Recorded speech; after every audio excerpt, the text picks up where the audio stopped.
एक film release हुई है धुरंधर।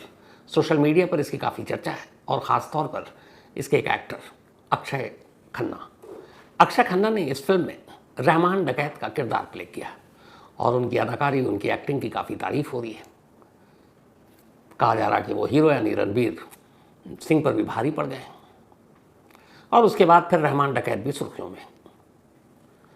फिल्म में जो रहमान डकैत का किरदार अक्षय खन्ना ने किया है, क्या वो असली कहानी है? क्या पाकिस्तान में कोई वाकई रहमान डकैत के नाम से हुआ? और अगर हुआ तो क्या फिर वो वैसे ही था जैसा अक्षय खन्ना ने इस फिल्म में उस किरदार को पर्दे पर उतारा है? तो पेश है रहमान डकैत की पूरी कहानी। रहमान डकैत असल में एक रियल कैरेक्टर है पाकिस्तान का, लेकिन ये कसाई नहीं है बल्कि एक गैंगस्टर कहेंगे आप इसे। ये गैंगस्टर था। पाकिस्तान के कराची में एक जगह है जिसे लयारी कहते हैं। लयारी पाकिस्तान के इस कराची शहर में जिस मोहल्ले का नाम है उसके पास ही पोर्ट भी है और बड़ी जैसे पुरानी दिल्ली जैसा इलाका नहीं होता, लगभग कुछ वैसे ही लयारी का ये इलाका है। वहाँ रंग बिरंगे घर हैं, मिक्स्ड पॉपुलेशन है। वहाँ बलोच भी रहते हैं, सिंधीज़ भी रहते हैं, कच्चीज़ भी रहते हैं यानी जो कच्छ से आते हैं, और सीडीज़ भी जो अफ्रीकन हैं उनकी भी एक आबादी है। इस पूरे लयारी इलाके को कराची में वहाँ के जो लोकल लोग हैं इसे कराची की माँ भी बुलाते हैं। मतलब लयारी का एक नाम वहाँ के लोकल लोगों की ज़ुबानी में मदर ऑफ कराची, कराची की माँ भी है। और यहीं से शुरू होती है कहानी रहमान डकैत की। कराची का ये इलाका शुरू से ही एक तरह से क्रिमिनल का गढ़ रहा। उसकी वजह यह है कि यहाँ पर ये जो पूरी आबादी है, बेरोज़गारी यहाँ पर ज़्यादा, कोई काम काज नहीं, नौजवानों की तादाद ज़्यादा। तो जहाँ बेरोज़गारी होती है वहाँ जुर्म के रास्ते पे लोग बहुत आसानी से निकल पड़ते हैं। यही कुछ लयारी की भी कहानी थी। लेकिन अपने वक्त में, आज से पहले, अब तो लयारी जब बदनाम हुआ उससे पहले की बात बता रहा हूँ कि लयारी पाकिस्तान में, पूरे पाकिस्तान में इसका एक नाम हुआ करता था, कराची की माँ या मदर ऑफ कराची या लयारी कहें। उसकी वजह यह है कि पूरे पाकिस्तान में जब भी लयारी का नाम आता था दो चीज़ें लोगों के जहन में आती थी, एक थी बॉक्सिंग और दूसरी फुटबॉल। लयारी ने पाकिस्तान को कई नेशनल, इंटरनेशनल स्टैंडर्ड के फुटबॉलर भी दिए और बॉक्सर भी दिए। एक बॉक्सर तो जो यहाँ से निकले वो ओलंपिक में ब्रॉन्ज मेडल भी जीता है, ओलंपिक में पाकिस्तान के बॉक्सर ने, वो इसी लयारी का रहने वाला। लेकिन गरीबी, बेरोज़गारी, स्कूल नहीं, कॉलेज नहीं, जॉब नहीं, एजुकेशन का ढंग से इंतज़ाम नहीं, तो इन्हीं सब चीज़ों की वजह से लयारी के जो नौजवान पीढ़ी थी वो धीरे धीरे जुर्म के रास्ते पर चल पड़ी। और इसकी शुरुआत होती है 70s के दौर से। 1970 में, बल्कि 60 और 70 के बीच में, एक लयारी में एक शख्स जो पहला वहाँ का कहते हैं गैंगस्टर कहें या दादा कहें या क्रिमिनल कहें, उसका नाम था दादल, एलियस दाद मोहम्मद। दाद मोहम्मद और उसका एक भाई लयारी के ये पहले गैंगस्टर के तौर पर जाने जाते हैं। इन्होंने ऑर्गेनाइज्ड क्राइम की बुनियाद रखी लयारी में और तब ये ड्रग्स का काम करते थे, धंधा, हशीश बेचने का काम, लोगों को हशीश बेचते थे, और प्रोटेक्शन मनी, जो लोगों से वसूली करना, धमकी देना, और ये कि तुम्हारी जान खतरे में तो हम तुम्हें प्रोटेक्ट करेंगे, तुम हमें बदले में पैसे दोगे। तो ये इनका मेन काम हुआ करता था दाद मोहम्मद का, उर्फ दादल। इसी दौर में जब दादल की ये हुकूमत चल रही थी, एक और नाम आया लयारी में और वो था हाजी लालू।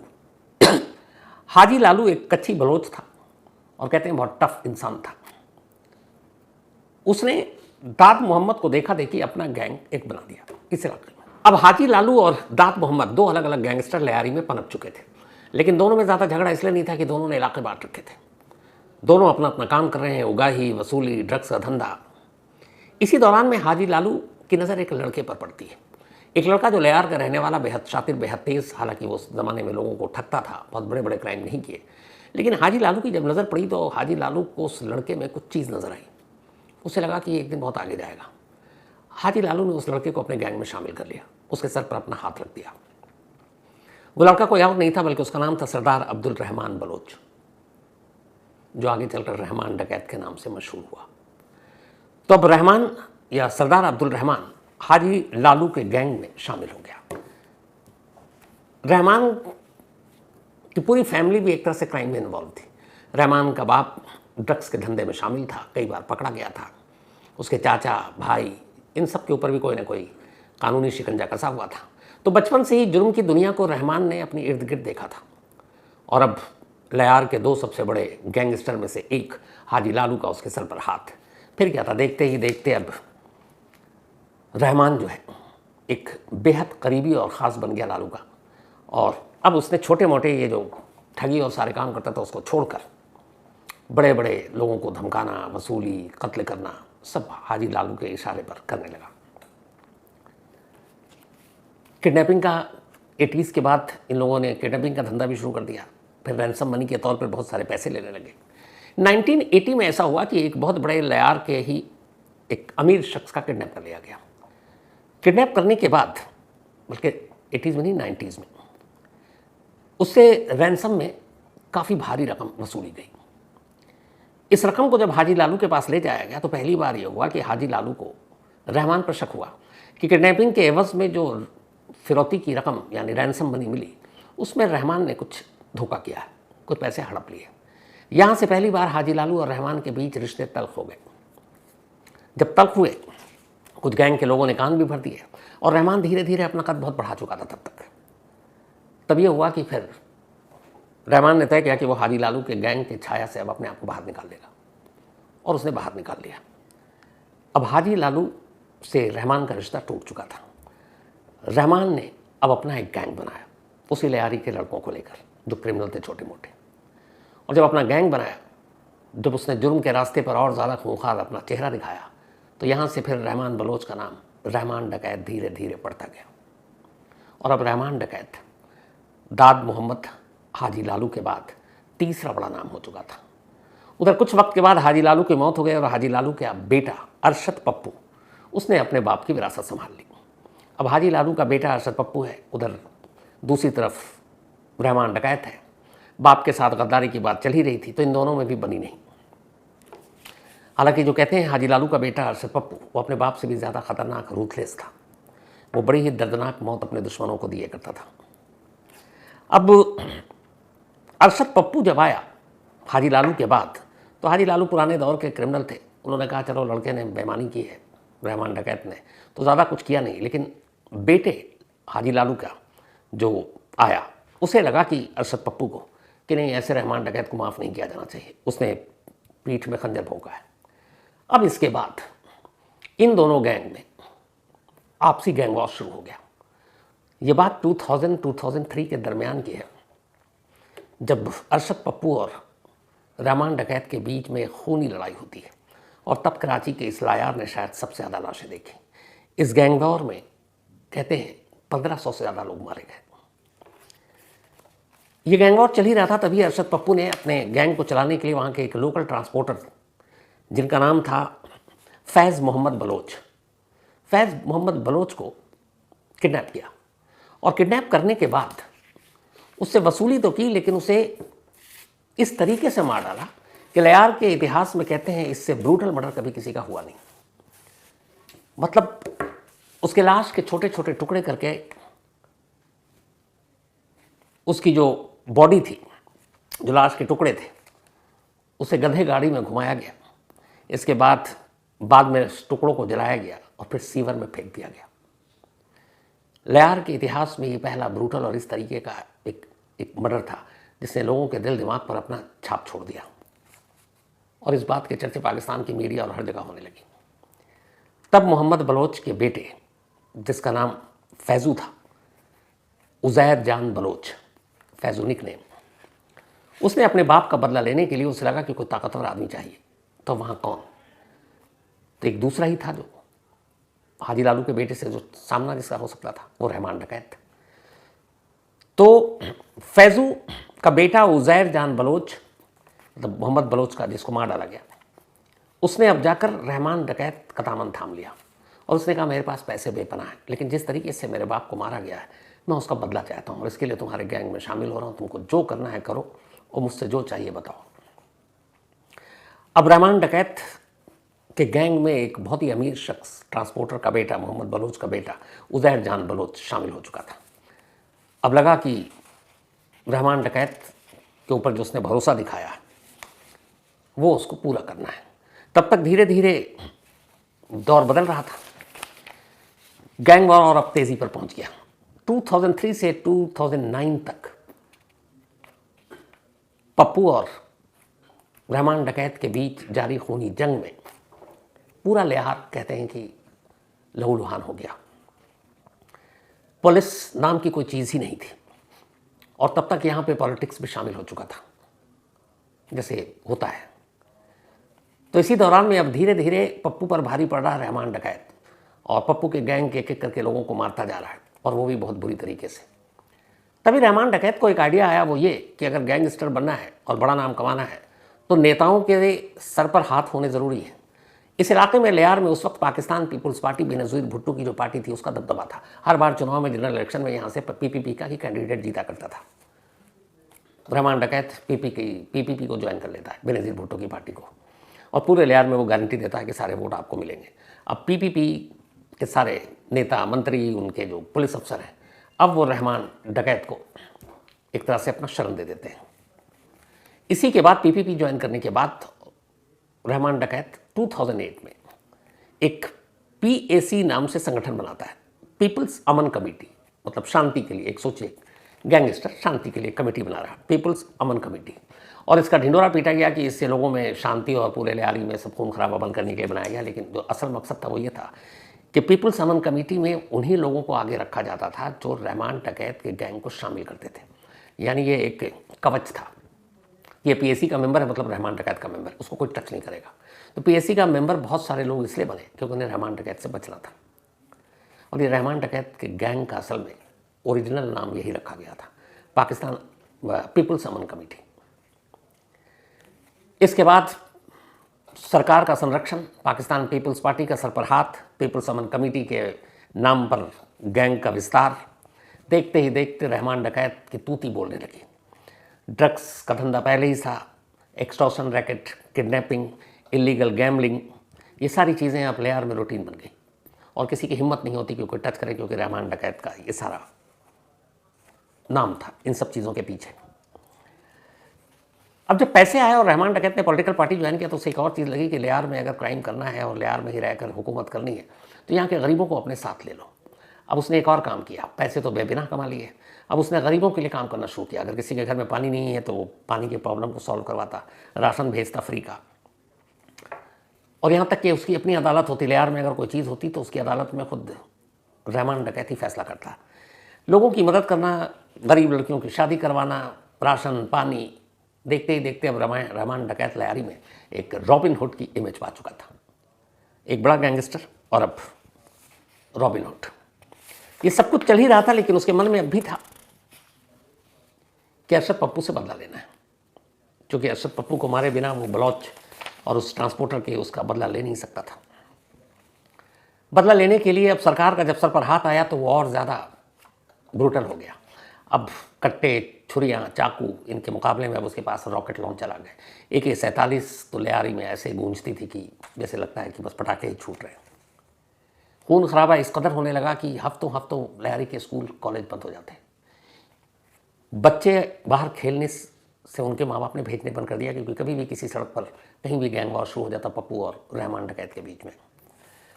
महिलाएं बाजार नहीं जाती थी खरीदारी करने, कि निकली पता नहीं कौन सी गोली कब किधर से उनको आकर लग जाए। इस दौरान में एक कहानी आई रहमान डकैत को, जिसने उसका खूंखार चेहरा सब सारा और दिखाया। वो ये कि एक बार रहमान डकैत को ये शक हुआ कि जो उसकी माँ है वो पप्पू गैंग और पप्पू के फादर जो थे हाजी लालू, तो हाजी लालू के गैंग में जब रहमान डकैत था तो हाजी लालू के साथ तो रिश्ते अच्छे थे, हाजी लालू का घर भी आना जाना था। तो रहमान डकैत के साथ उसकी फैमिली के साथ भी जान पहचान थी, दुआ सलाम थे। लेकिन कई ऐसी चीज़ें हुई जिससे लगा कि कोई घर का भेदिया है जो हाजी लालू और उसके बेटे पप्पू को इन्फॉर्मेशन लीक कर रहा है। कहते हैं कि कुछ अपने ख़ास लोगों के बाद उसे पता चला कि असल में घर का भेदिया कोई और नहीं बल्कि खुद रहमान डकैत की अपनी माँ है, उसकी अम्मी है। उसने इस सोर्स को कहीं और से भी पुख्ता किया, खबर को पुख्ता किया, और कहते हैं कि जब उसे यकीन हो गया कि उसकी माँ ही भेदिया है तो रहमान डकैत का सबसे खूंखार चेहरा लियारी में उस दिन देखा गया, जब ये कहा गया कि उसने अपनी माँ को गला घोंट कर मार डाला और मारने के बाद अपनी माँ को उसी की चुनरी से पंखे में लटका दिया और ये कहा कि माँ ने अपनी जान दे दी। लेकिन रहमान डकैत के करीबियों ने बाद में खुलासा किया कि असल में रहमान डकैत ने खुद अपनी माँ को मार डाला था, सिर्फ इसलिए कि दुश्मन गैंग से वो मिली हुई थी। हालांकि इस कहानी में कितना दम है या इसका मतलब एविडेंस कहीं नहीं मिला, लेकिन ये कहानी पूरे लयारी में और पुलिस फाइल में तैरती रहती है। ये सब कुछ चलता रहा, रहमान डकैत का कहर टूटता रहा। लयारी अब एकदम एक जंग का मैदान, मामला मीडिया तक भी आया। अब ये हुआ कि सरकार को लगा कि ये तो कुछ ज़्यादा हो रहा है, तो कुछ करना चाहिए। तो फिर सरकार ने पुलिस को खुली छूट दी और कहा कि भैया लयारी को साफ करो और ये रहमान डकैत और पप्पू का कुछ इंतजाम करो। तब उस वक्त एक, जैसे अपने इंडिया में बहुत सारे इनकाउंटर स्पेशलिस्ट हुए हैं, पाकिस्तान में भी एक ऐसी इनकाउंटर स्पेशलिस्ट बड़ा फेमस 2000 के दौर में, नाम था चौधरी असलम। चौधरी असलम को ये टास्क दिया गया। अब लयारी वो इलाका था जहाँ की मतलब कुछ गलियाँ ऐसी थी जहाँ तो पुलिस वाले घुस भी नहीं सकते थे। उन्हें पता था घुसे तो जिंदा वापस नहीं आएंगे। तो ये काम दिया गया चौधरी असलम को। 9 अगस्त 2009 की वो तारीख थी जब अचानक एक दिन पाकिस्तानी मीडिया में ये खबर आई कि रहमान डकैत एक पुलिस एनकाउंटर में मारा गया। बाद में तस्वीरें भी आई, लेकिन कहा गया कि रहमान डकैत को एनकाउंटर में नहीं मारा गया, बल्कि उसको धोखे से बुलाया गया था और फिर उसे पुलिस ने मार डाला। अब रहमान की मौत हो गई। रहमान डकैत की कहानी यहाँ पर ख़त्म हो जाती है। लेकिन रहमान डकैत की मौत के बाद उज़ैर बलोच, उसी ट्रांसपोर्टर का बेटा जो उस वक्त तक करीब हो गया था, जिसने सब कुछ छोड़कर रहमान डकैत का गैंग ज्वाइन किया था अपने बाप का बदला लेने के लिए, उसने रहमान डकैत की मौत के बाद 2009 में रहमान डकैत के गैंग की कमान संभाल ली। अब वही बॉस था रहमान डकैत के गैंग का। और उज़ैर बलोच के बाप को जिस तरीके से मारा गया था, उस चीज़ ने उज़ैर बलोच के रहमान डकैत से भी कहीं ज़्यादा खूंखार बना दिया था। उसके ज़िंदगी का एक ही मकसद था, पप्पू गैंग का सफाया और पप्पू को वैसे ही मौत देना जैसे उसके बाप को दिया गया। अब उज़ैर ने गैंग संभाली, सिंधी टोपी पहना करता था, उसकी तस्वीर इसी से पहचानी जाती थी। और इसके बाद अब वो लग गया पप्पू गैंग के पीछे। 2009 से लेकर अगले 4 साल तक पप्पू गैंग के बहुत सारे लोगों को मार डाला। फिर से कई सौ लोगों की जानें गई गैंग वॉर में, लेकिन अरशद पप्पू हाथ नहीं आया उज़ैर के। फिर मार्च 2013 की तारीख आती है। मार्च 2013 में कहते हैं कि अरशद पप्पू के गैंग के कुछ लोगों ने मुखबिरी की थी, क्योंकि उस गैंग को पैसा दिया था उज़ैर ने, और उसने लोकेशन बता दिया कि कहीं एक ख़ास जगह पर है और बहुत सारे लोग नहीं हैं उस वक्त अरशद पप्पू के साथ। मौका अच्छा था और मार्च 2013 में उज़ैर के लोगों ने मुखबिर के बताए हुए ठिकाने पर जाकर हमला किया और अरशद पप्पू और उसके भाई यासिर अरफात, इन दोनों को उठा लिया। एक पुराना दुश्मन अब उज़ैर के हाथ में था, जिस दुश्मन का खात्मा खुद रहमान डकैत नहीं कर पाया था। उठाने के बाद ये लोग उसे एक खुफिया जगह पर ले गए। इसके बाद अरशद पप्पू की मौत की जो कहानी की डिटेल बाद में आई, उसने पूरे कराची और लियार के इलाके के लोगों को थर्रा दिया था। उज़ैर के फादर की भी ऐसी दर्दनाक मौत नहीं हुई थी जैसे उज़ैर ने अपने बाप के कातिल अरशद पप्पू यानी हाजी कालू के बेटे और उसके भाई यासिर को दी थी। इन्होंने उसको अपने कब्जे में 5 दिनों तक रखा और इन 5 दिनों में जितने जुल्म ढा सकते थे अरशद पप्पू पर ढाया। हर तरीके से टॉर्चर किया। टॉर्चर करने के बाद दोनों भाइयों के सर काटे। फिर बिना सर के उसकी बॉडी को गधे गाड़ी पर रखकर लियारी के अपने पूरे इलाके में घुमाया और लोगों को देखने पे मजबूर किया, देखो ये हमारा दुश्मन, इसका क्या हाल किया है। तो अरशद पप्पू और उसके भाई का गला काटने के बाद उस बॉडी को दिखाया, घुमाया और फिर पूरी गलियों में लियारी के। इसके बाद अपने बाप की तरह ही इन दोनों की लाशों के टुकड़े किए, उन्हें जलाया और फिर वैसे ही ले जाकर सीवर में फेंक दिया। इत्तेफाक से कहते हैं कि जब ये परेड कराया था बिना सर के बॉडी के, कुछ लोगों ने शूट कर लिया था और ये वीडियो पाकिस्तान में उस वक्त कुछ चैनल पर भी चल गए और ख़ुद नेता, पॉलिटिशियन, पुलिस वाले देखकर ये वीडियो लीक हुआ, वो भी थर्रा गए थे। इसके बाद ये हुआ कि नहीं, ये तो बहुत है, इससे ज़्यादा नहीं। फिर सीधे आया कि अब आप स्पेशल टास्क फोर्स बनाइए। रेंजर्स को हुक्म दिया गया कि अब उज़ैर और बाकी लियारी में जितने भी ऐसे गैंगस्टर हैं, अब उनका सफाया करो, लियारी को इन चीज़ों से निपटाओ। जब ये सब कुछ हुआ तो उज़ैर कराची छोड़कर भाग गया। उसके बाद वो अलग अलग ओमान और कई और देशों में रहा। फिर जो बाकी के छोटे मोटे लोग थे वो भी वहाँ से निकल लिए और सब अलग अलग देशों में चले गए। कहते हैं कि सिर्फ उज़ैर और इस पप्पू के गैंग वॉर के बीच में 2000 लोग मारे गए थे। उससे पहले कि जब रहमान डकैत था उनकी अलग कहानी थी। 2016 में उज़ैर बलूच वापस पाकिस्तान पहुंचा। पाकिस्तानी रेंजर्स को पता चला और उन्होंने कराची के बाहर से उसे अरेस्ट कर लिया। अरेस्ट करने के बाद मिलिट्री कोर्ट में उसे पेश किया गया, जहां से उसे सज़ा हुई और पिछले 9 सालों से उज़ैर अब भी पाकिस्तान की जेल में बंद है। जो दूसरा एक क्रिमिनल और था, बाबा लाडला, जो पप्पू के गैंग से था, पप्पू की मौत का बदला लेने के लिए आया था। 2017 में उसके बारे में भी जानकारी मिली, वापस कराची आ रहा और रेंजर्स के साथ एक शूट आउट में मारा गया। 2018 में गफ़ार ज़िक्री, जो आखिरी लियार का इन सारे गैंग के बाद एक नया नाम उठा था और लग रहा था कि अब ये सिलसिला अभी भी आगे चलेगा, उसका नाम था गफ़ार ज़िक्री। 2018 में पाकिस्तानी रेंजर्स और पुलिस ने तय किया कि नहीं, अब लियारी में कोई भी रहमान डकैत या फिर हाजी लालू या दाद मोहम्मद जैसे किसी और गैंगस्टर को पनपने नहीं देंगे। तो फिर गफ़ार ज़िक्री को भी पुलिस ने एक एनकाउंटर में मार दिया।